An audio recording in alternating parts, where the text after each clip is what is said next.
ऐसा सोच रहे हैं कि स्ट्राइक है या स्ट्राइक होने वाली है। वजह क्या उसकी, तो बोल रहे हैं कि अभी जो नया कानून इंडियन पिनल कोड, भारतीय न्याय संहिता, वो जो नया कानून आने वाला है उसमें ड्राइवर लोग हैं उनके खिलाफ सजा बढ़ा दी गई है। इसकी वजह से ये सब हो हल्ला हो रहा है। पर ये सब लोगों की अज्ञानता है, किसी को पता नहीं है कि ये कानून बनाने का कारण क्या है, इसके पीछे की वजह क्या है और सही में क्या कानून आया है।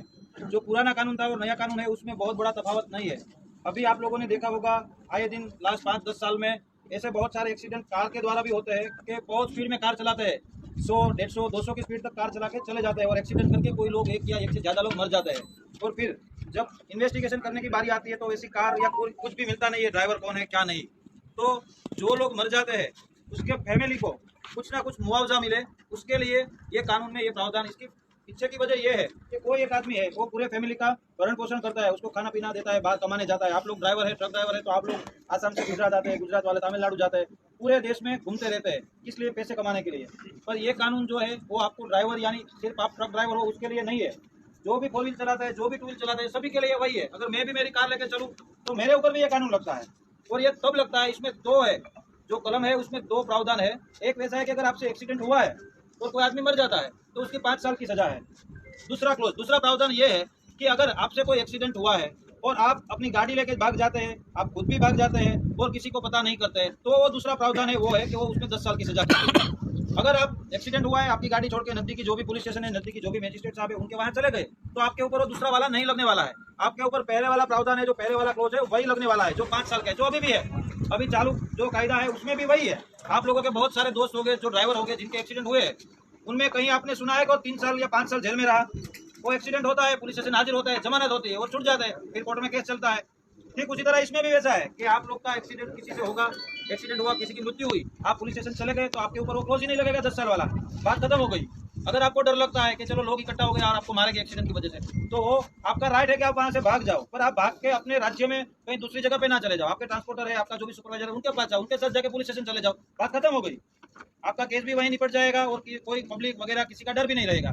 इसमें अगर कार नहीं मिलते है, ट्रक नहीं मिलता है, तो जो भी आदमी है कमाने वाला जिसकी मृत्यु होती है, उसका पूरा परिवार है वो बिल्कुल पीछे धकेला जाता है। फिर उसको फिजिकल हाजिरी जो अपने आदमी है उसकी नहीं मिलती है, ना ही उसका मेंटल सपोर्ट मिलता है क्योंकि आदमी तो चला गया। और मेन चीज बच्चों की परवरिश, जिसमें उसका एजुकेशन और स्टडी हो वो रुक जाता है, लोगों का खाना पीना रुक जाता है। तो ये सब कब होता है, जब सामने वाले की गाड़ी ना मिले। अगर गाड़ी मिल गई तो आप सभी की गाड़ियों में अभी थर्ड पार्टी इंश्योरेंस रहता है, तो इंश्योरेंस वाले पैसे चुका देंगे, उसमें कोई बड़ी बात नहीं है। तो ये सब जो है वो मेनली अभी पिछले 5-10 सालों में जो एक्सीडेंट हुए हैं, जो कार वालों ने किए, कई कई जगह पे ट्रक वालों ने भी किए, ऐसा नहीं कि सिर्फ कार वालों ने किए, पर ज्यादातर ऐसे बड़े एक्सीडेंट है जो ओवर स्पीडिंग के हैं वो सभी कार वालों ने किए हुए हैं। तो ड्राइवर यानी आप ऐसा मत समझो कि आप ट्रक के ड्राइवर की बात है इस एक्ट में। सभी ड्राइवर हो, टू व्हीलर का हो, फोर व्हीलर का हो, या किसी का भी ड्राइवर हो, वो सबकी बात है इसमें। सबके लिए, कितना बड़ा आदमी हो, कितना छोटा आदमी हो, सबके ऊपर यही एक्ट लगेगा। और जो ये एक्ट लगा है, आप सोचिए आज आप ड्राइविंग करें, आज ट्रक में है, ठीक है, कल आप भी बाइक लेके कहीं जा रहे होंगे, आप भी चल के साइकिल लेके कहीं जा रहे होंगे, आपका भी एक्सीडेंट होगा, ना करे कुदरत, और आपके साथ कुछ हुआ तो आपके फैमिली के लिए क्या रहेगा, कुछ नहीं, कार ड्राइवर कुछ नहीं मिलेगा, तो फिर इंश्योरेंस भी नहीं मिलेगा। आपके परिवार वाले भी कहीं किसी जगह पे ऐसे हो सकते हैं, विक्टिम भोग बनना, ठीक है। तो ये सबके लिए है, जनरल सोच के लिया है, किसी के खिलाफ जाके या ड्राइवर को ऐसा करने के लिए नहीं लिया है। और दूसरी बात है 7 लाख मुआवजे की बात जो हो रही है, ड्राइवर लोग समझ रहे हैं 7 लाख तो जैसे कि एक्सीडेंट हुआ और वहीं के वहीं नहीं बोलेंगे पुलिस या कोई कि चलो 7 लाख भरो अभी कभी वरना जेल में जाओ। वो तो जब केस चलेगा, ट्रायल चलेगा और उसमें वो कोई आदमी जो ड्राइवर है वो दोषी पाया जाएगा, तब की बात है। तो इसमें आप लोग जो गलत बहकावे में आके कुछ करने वाले हैं या कुछ लोगों ने किया है वो वैसा मत करो। ड्राइवर लोग हैं, ठीक है, आप आसाम से, तमिलनाडु से, मणिपुर से, कहाँ से यह कमाने आते हैं। आप लोग ये होल्ला में जाओगे तो आपने किया होगा या नहीं किया होगा, आप लोग रोड पे होगे, जब भी ब्लॉक होगा तो आप लोग दोषी पाए जाओगे, आपको पकड़ा जाएगा। तो जब एक्सीडेंट होगा तब होगा, शायद ना भी हो पूरी लाइफ में आपसे एक्सीडेंट, उसका विरोध आप कर रहे हैं कि जो होने वाला है नहीं होने वाला जिसका पता नहीं है उसका विरोध आप अब कर रहे हो, और उसकी वजह से अभी जेल में जाओगे।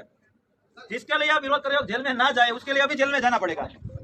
तो आप अपना दिमाग लगाओ, आपका व्हाट्सएप जो आ रहा है उसके ऊपर सिर्फ निर्भर ना रहो, जो भी वीडियो आ रहा है उस पर निर्भर ना रहो। जहां पर भी ब्लॉकेज हुआ, कोई बोल रहा है कोई ड्राइवर ने वीडियो बना के भेजा कि मुझे मारा, तो उसको किसने मारा है, आपके ही भाई है ड्राइवर लोग, उन्होंने ही मारा है।